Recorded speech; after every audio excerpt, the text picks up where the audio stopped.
The crack of his knuckles meeting my jaw echoed through the empty parking lot, sending a sharp jolt of pain through my face as I staggered back.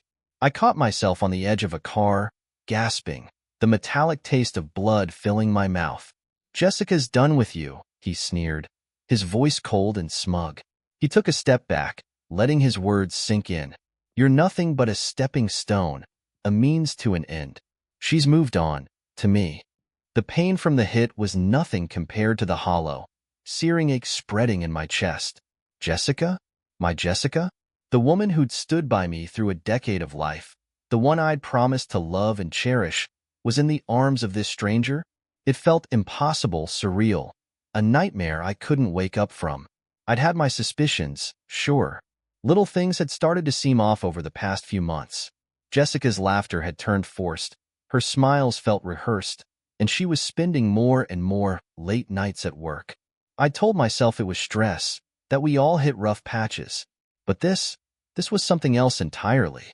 The man leaned in, an insufferable grin stretching across his face. "Honestly, the quicker you wrap your head around it, the better for everyone involved. She's mine now. Understand?" His tone was calm, almost pitying, like he was talking to a dog that just didn't know any better. My fists clenched, anger rising to a boil, but his two goons flanked him, arms crossed, silently daring me to try something. I could see the enjoyment in their eyes, the satisfaction of watching a man unravel in real time. I took a shaky breath, struggling to steady myself, to keep the rage at bay long enough to get out of there in one piece. He watched me for a moment, probably relishing the chaos ripping through me, before waving a hand dismissively. "Leave this poor guy to lick his wounds. He'll figure it out eventually." As they walked away, their laughter ringing in my ears, the reality settled over me like a lead blanket. Jessica wasn't just seeing someone else. She'd chosen to replace me entirely, to make a mockery of everything we'd built together.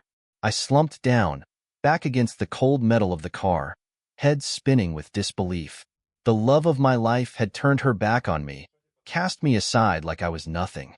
And I'd been blind to it, completely unaware of how deep her betrayal went. That night, I couldn't shake the image of her with him. Every moment we'd shared flashed through my mind, twisting in sickening contrast to the reality she'd left me with. I'd spent years building a life for us, a home, financial security, even a $10 million trust fund set aside for our future, something she'd always known about but could never access alone. The Jessica I'd loved, or thought I loved, was gone. In her place was a stranger willing to crush everything I held dear for. What? A thrill? A change? I didn't have the answers, but I knew one thing for sure. This wasn't going to end here. I wasn't some wounded animal, beaten into submission.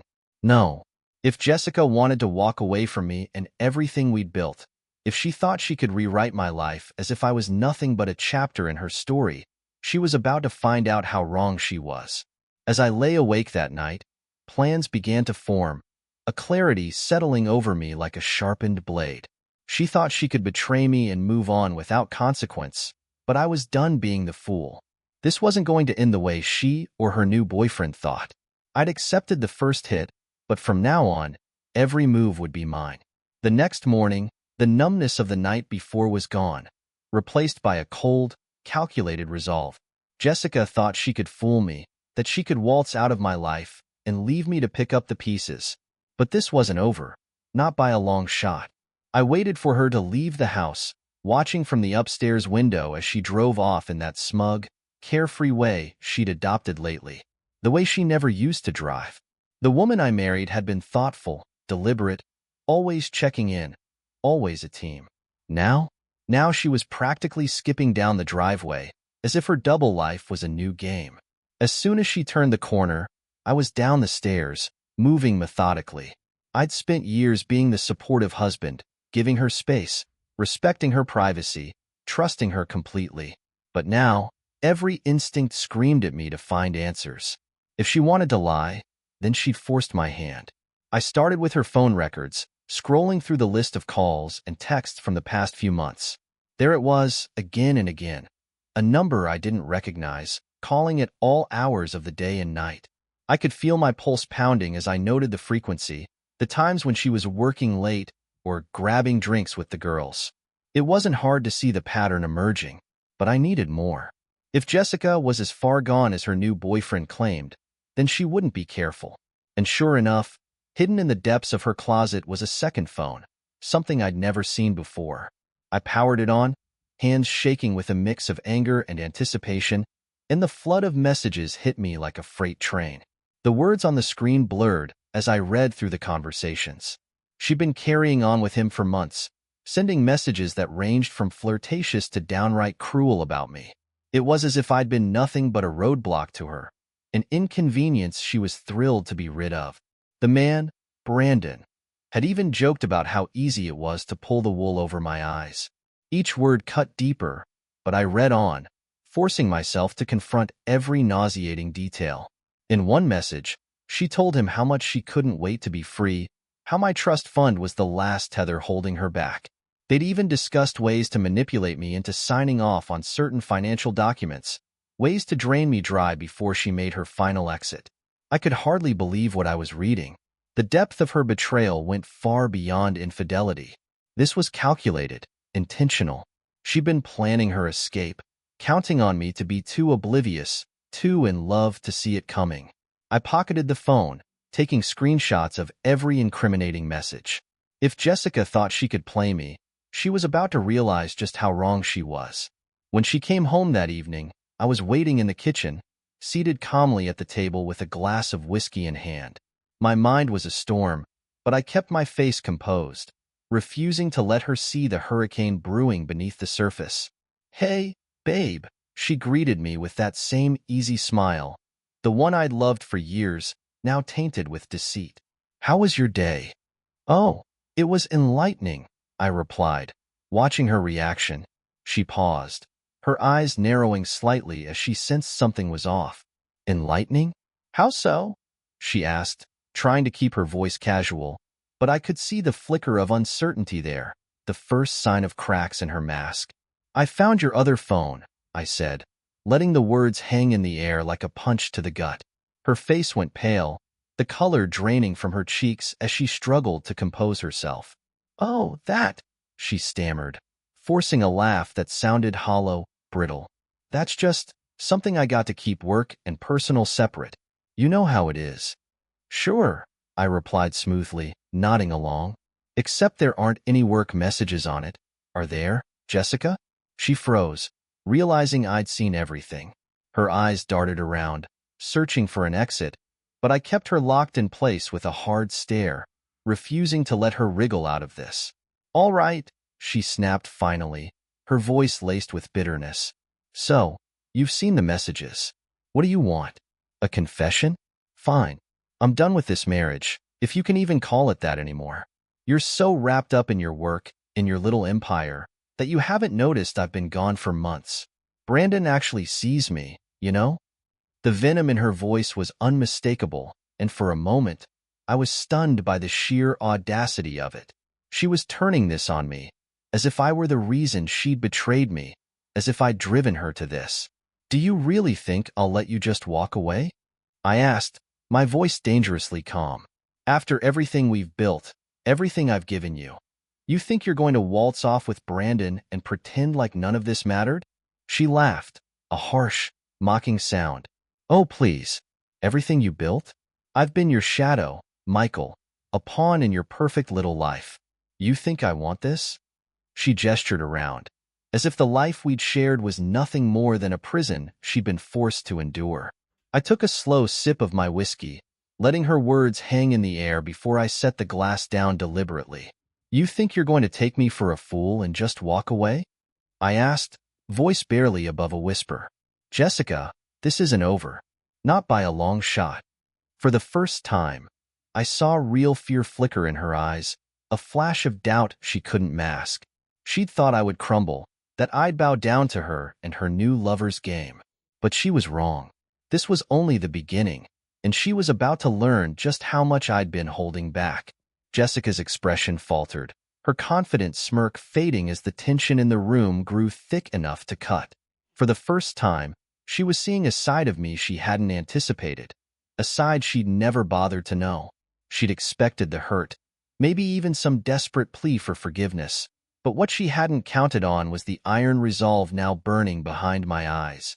As I leaned forward, she took an instinctive step back, her bravado fading. "You thought you could just have it all, didn't you?" I said, my voice quiet but laced with a dangerous edge. "Sneak around behind my back, take everything I built, and waltz off into the sunset with Brandon?" Her name and his twisted in my mouth like a bitter poison, each syllable stoking the anger building inside me. I could feel her discomfort, but she was too stubborn to let it show. Instead, she crossed her arms, masking her uncertainty with defiance. "Look, Michael," she sneered, recovering her attitude. "You can try to make this all my fault, but let's face it. You're the one who buried himself in work, who turned me into an afterthought. Maybe if you'd actually been around, this wouldn't have happened." Her words stung, but they only fed the resolve that was hardening within me like tempered steel. She was trying to gaslight me, to twist the situation until I was somehow the villain in her story. But it was too late for that now. I knew who she really was, and no amount of manipulation would change the truth. "Interesting," I replied calmly, nodding as if considering her twisted reasoning. "So you're saying that sneaking around behind my back with another man was my fault?" She shrugged, refusing to look away. "Maybe it's your fault, maybe it's mine. Who cares? The point is, I'm done pretending to be something I'm not. I'm done pretending we have a marriage worth saving."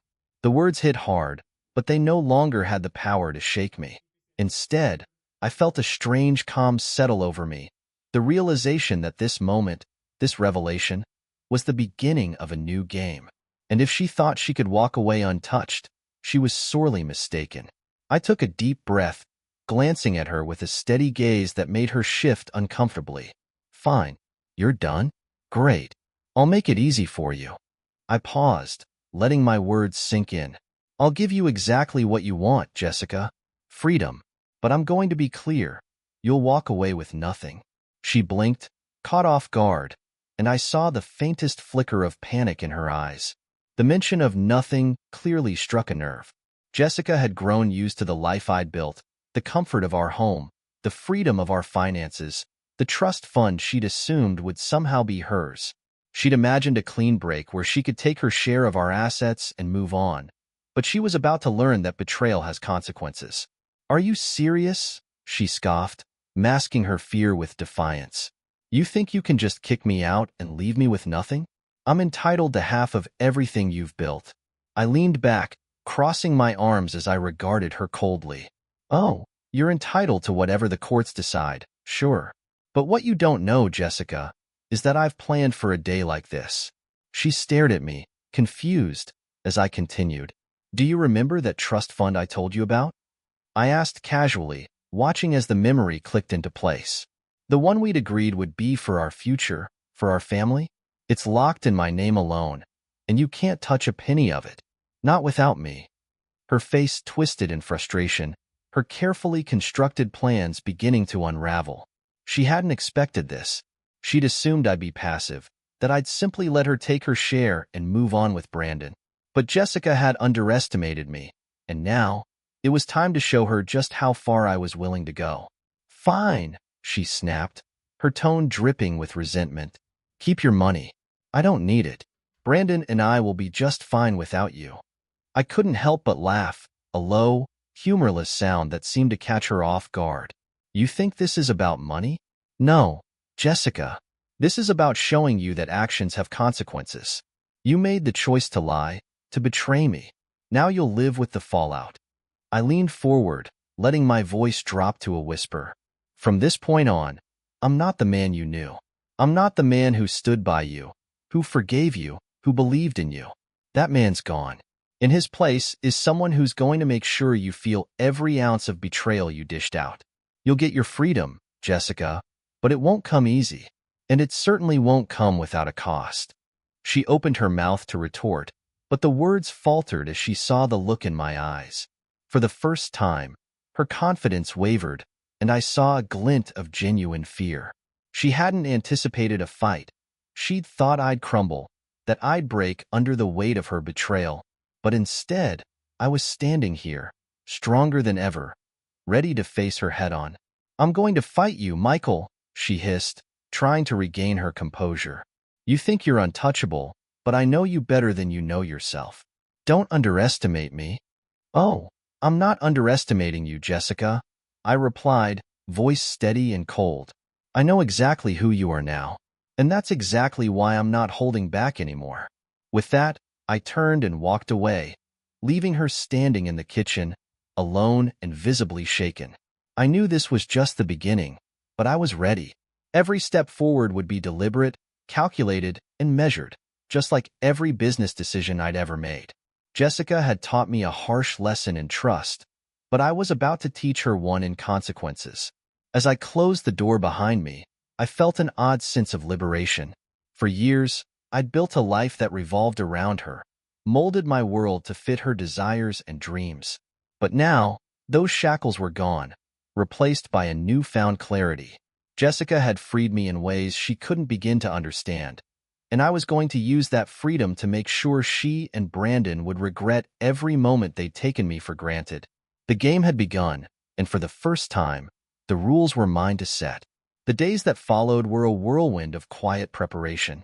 Jessica went about her routine, still throwing me defiant looks whenever we crossed paths in the house, but I could see her discomfort growing. She'd lost the upper hand, and that realization was beginning to gnaw at her. But I kept my composure, giving her no reason to suspect that I was planning anything more than a messy divorce. But in reality, every moment I spent in silence was a calculated step forward. She had no idea that I'd already set a series of moves in motion, each designed to dismantle the life she thought she'd get to walk away with. My first step was a visit to my lawyer, a trusted friend who had seen me through several complex business ventures over the years. David was the kind of person who understood both business and discretion, an invaluable ally in a situation like this. As I sat across from him in his office, I explained everything: Jessica's affair, the betrayal, her plans to take whatever she could and start a new life with her lover. David listened carefully, a faint frown creasing his forehead as I laid it all out.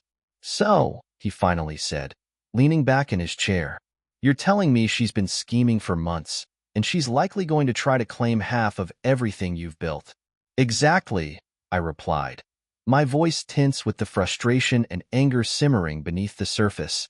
"But I want to make sure she gets as little as possible. I want her to understand that betrayal isn't a free ticket to wealth." David nodded, his expression hardening with resolve. "All right, Michael. First, we need to protect your assets, especially that trust fund. Legally, we can structure it in a way that makes it nearly impossible for her to touch, no matter what angle she tries to use. But you'll need to act quickly, before she files anything." I felt a wave of relief. This was the reassurance I needed, a concrete plan to keep her from draining everything I'd worked so hard to build. And with David's help, I knew we'd have the leverage to keep her and her lover on edge. "But there's more I want to do," I said, leaning forward. "I want her to know that she can't manipulate me like this. I want her to feel every step of this fall, as painfully and publicly as possible." David studied me for a moment, a slight smirk forming on his face. "Michael, I think I know just the approach. Let's start with your social circles.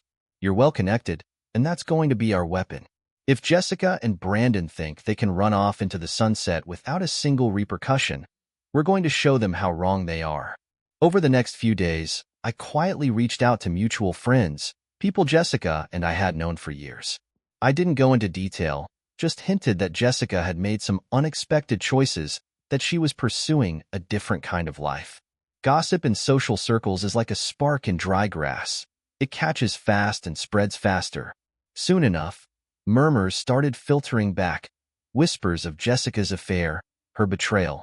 I could only imagine her reaction when friends started dropping off one by one, and she'd realized that her little secret was now public knowledge.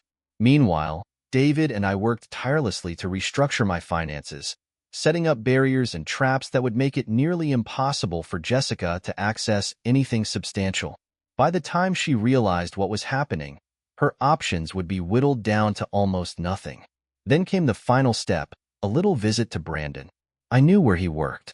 Thanks to Jessica's texts, I'd pieced together his entire schedule, his preferred coffee shop, even his gym. Confronting him had never been my style, but this was different. I wanted him to see me, to understand that I wasn't going to sit back and let him take what was mine.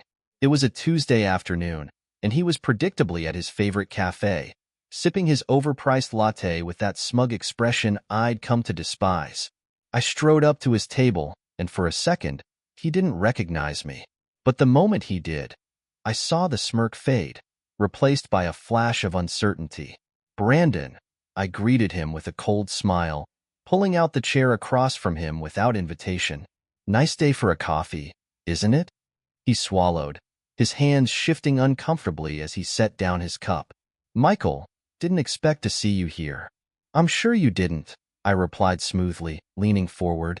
"But you and I need to have a little talk. Man to man." He cleared his throat, glancing around the cafe as if hoping someone might intervene.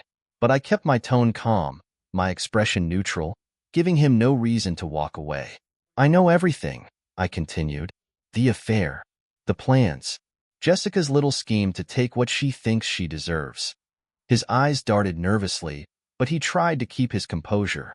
"Look, man, I don't know what you're trying to do here, but Jessica and we're serious about each other. She's moving on, and you need to accept that."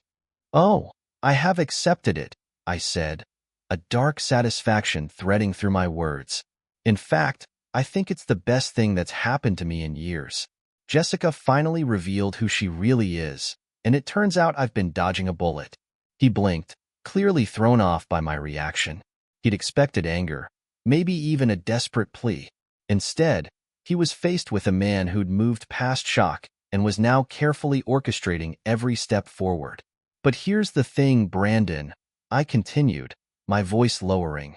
"Jessica thinks she's going to walk away with money, security, a new life with you. And maybe you think you're going to ride that wave too. But I'm here to make sure that doesn't happen." He shifted uncomfortably, a flicker of doubt appearing in his eyes. "What are you talking about?" I gave him a slow, cold smile. "Just this. I'm blocking every single exit she thinks she has. Legally, financially, socially. When all is said and done, Jessica won't have the life she's counting on, and neither will you. You wanted her, Brandon? You can have her. But it'll be without a dime to her name, without the friends, without the connections. Just you and her, stripped down to the reality of what she's done." For a moment, he just stared at me, speechless. The full weight of what he'd gotten himself into seemed to settle over him, and I could see the confidence drain from his face. I stood up, giving him one last look. "Good luck, Brandon. I hope she's worth it." As I walked away, I felt a sense of vindication, a thrill of satisfaction at watching him unravel. Jessica had set this all in motion, thinking she could walk all over me, that I'd crumble without her. But now, she and her lover would realize that I wasn't a man to be taken lightly. The wheels were in motion, and the path forward was clear. Jessica and Brandon had made their choices. Now, they would live with the consequences, by my rules.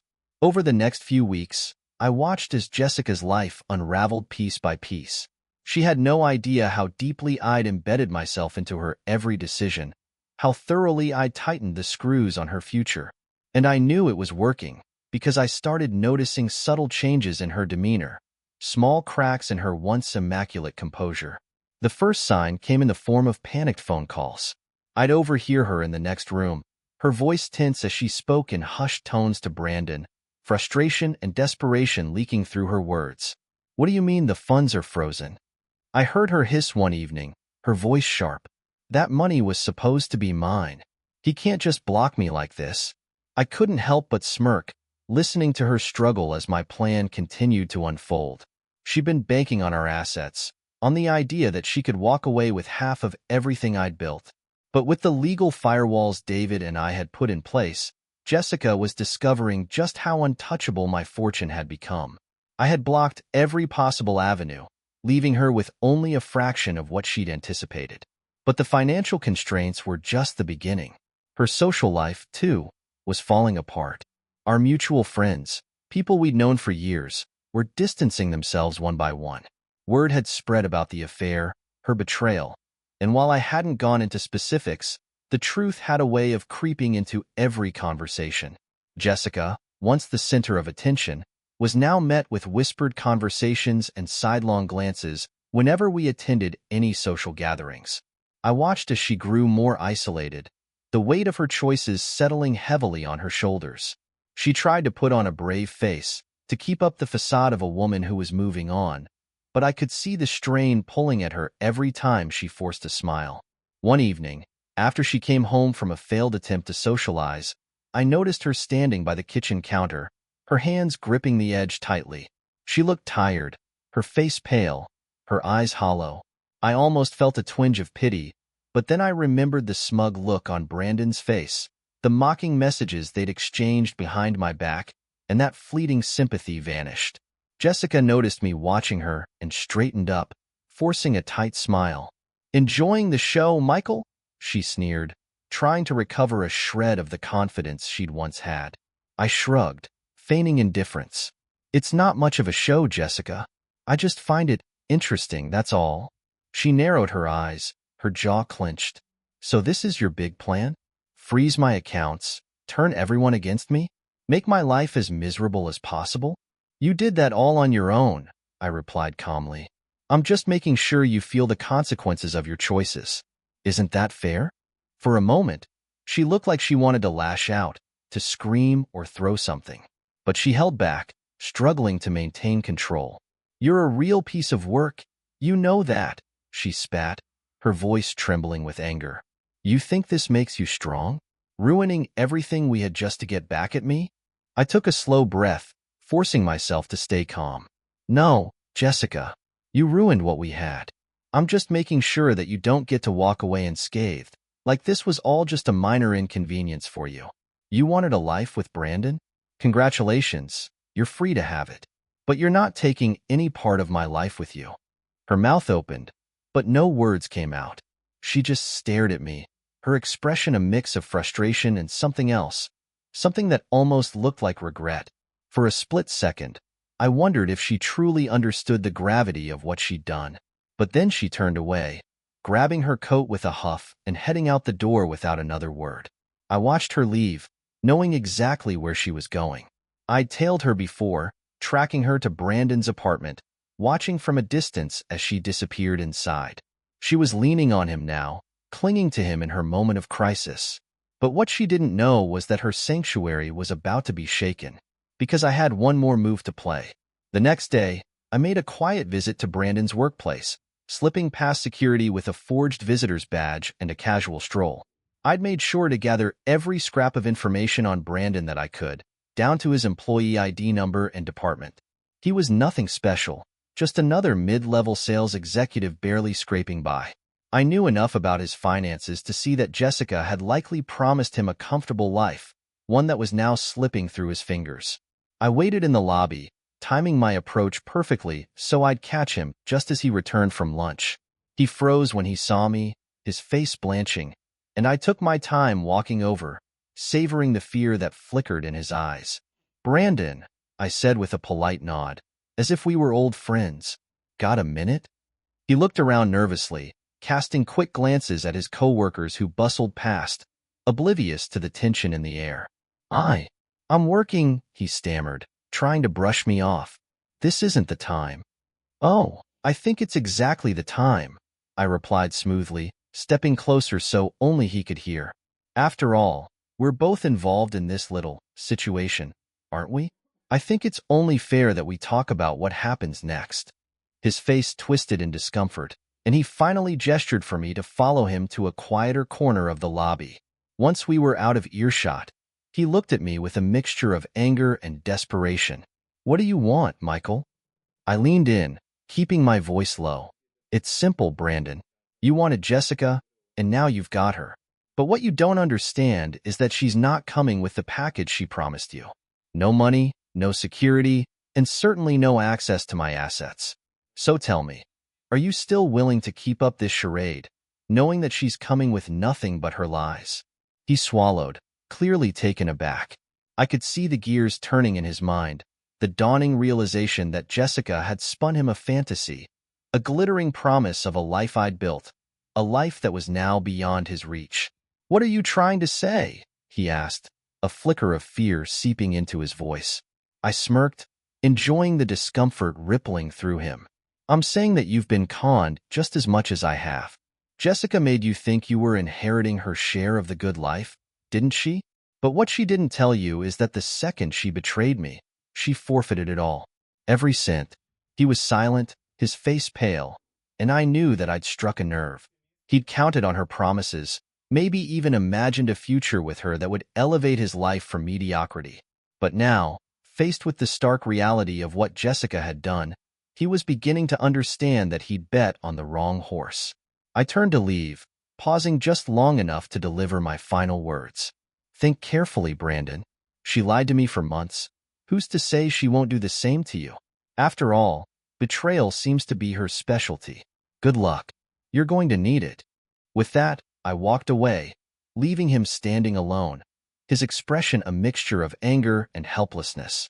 I knew it wouldn't be long before the cracks in their relationship began to widen, the weight of their shared deception driving them apart. As I stepped outside, I felt a grim satisfaction settle over me. Jessica and Brandon had set this game in motion, but I was the one writing the rules now, and they were about to learn just how ruthless I could be. As the days passed, the fallout from my confrontation with Brandon began to ripple through Jessica's life. Their relationship, which once had seemed like an unbreakable alliance built on stolen moments and shared lies, was starting to show visible cracks. Every time she returned home, I could see the frustration etched deeper into her face, the anger simmering beneath her forced smiles. Her perfect plan was slipping, and she had nowhere to turn. Then, one evening, I overheard them fighting on the phone. "I thought you said this was all taken care of, Jess." Brandon's voice crackled through the thin walls, furious and sharp. "You told me he wouldn't fight back, that we'd be set up by now." Jessica's voice, usually so controlled, sounded panicked and defensive. How was I supposed to know he'd react like this? Michael's never done anything like this before. He's different now, Brandon. He's not backing down." I leaned back in my chair, a small, satisfied smile tugging at my lips as I listened to them unravel. Brandon's frustration had grown to the point where he was starting to blame her, to question her motives and her empty promises. And Jessica, realizing her carefully constructed narrative was crumbling, had no answers to give him. Their voices faded as Jessica retreated to another room, but I'd already heard enough to know that the seeds of doubt had taken root. Brandon had expected a smooth transition, a life of ease built on the ruins of my trust.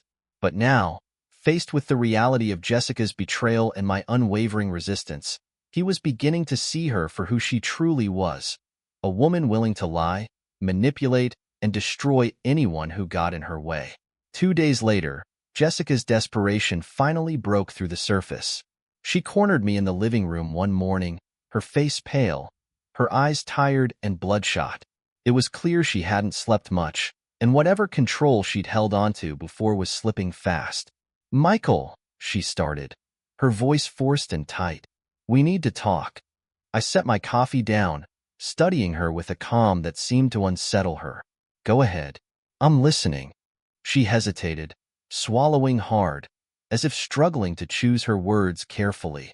"Look, I know things have gotten messy between us, but I think we can work something out here. There's no need to drag this through the mud.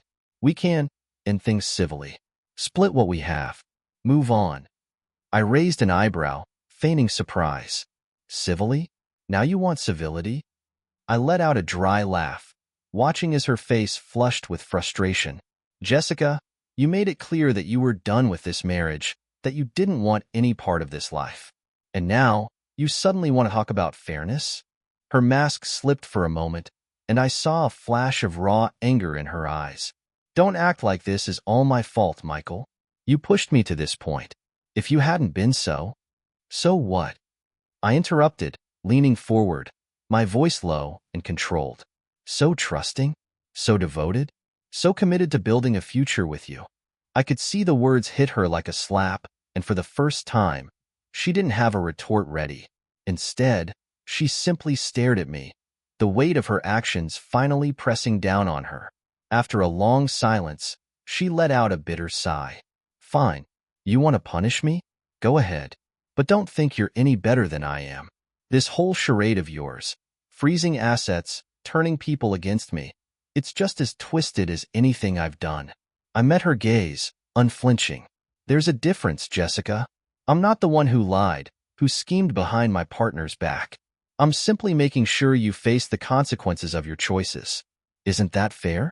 She clenched her fists, biting back whatever response she'd been preparing, and stormed out of the room. I could hear her pacing in the hallway, muttering angrily to herself, no doubt scrambling to find a new angle, a new way to turn this situation to her advantage. But there was no escape left for her. Every door she tried to open was locked. Every option she'd counted on was slipping out of reach. And the more she realized how trapped she was, the more I saw the facade crumble. And then came the final blow. A week later, I received a call from David, my lawyer, informing me of a development that I knew would send Jessica's plans into a downward spiral. He'd uncovered financial evidence linking her and Brandon to unauthorized access attempts on one of my offshore accounts. They'd been trying to move funds, assuming I wouldn't notice their actions. But I'd anticipated this, and David had built-in protections that flagged any unusual activity.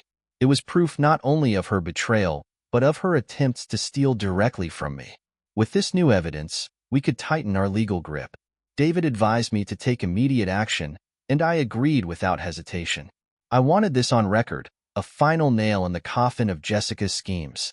That evening, I left the legal documents on the kitchen counter for her to find, detailing the consequences of her actions. She walked in later, clearly exhausted, her face falling the moment she saw the stack of papers with my lawyer's name on them. She picked them up, leafing through with trembling hands, her eyes widening as she read the implications. Her voice was barely a whisper when she looked up. What is this? I leaned against the counter, arms crossed, watching her unravel. That's the legal proof of your attempts to access my accounts. You thought you could move money around without me noticing, that you'd get away with everything. I shook my head slowly. You were wrong, Jessica. Very wrong. She looked up, desperation flashing in her eyes. You can't do this, Michael. You can't just trap me like this. It's cruel. Cruel? I asked, my voice laced with bitterness. You didn't think about cruelty when you plotted behind my back, when you turned everything we built into a joke. This is what you wanted, Jessica. Freedom. And now you have it, just not in the way you imagined. She threw the papers down, anger boiling over. You're going to regret this, Michael. I'll fight you until the end. Do you understand me? I smirked, feeling nothing but cold satisfaction. Go ahead, Jessica.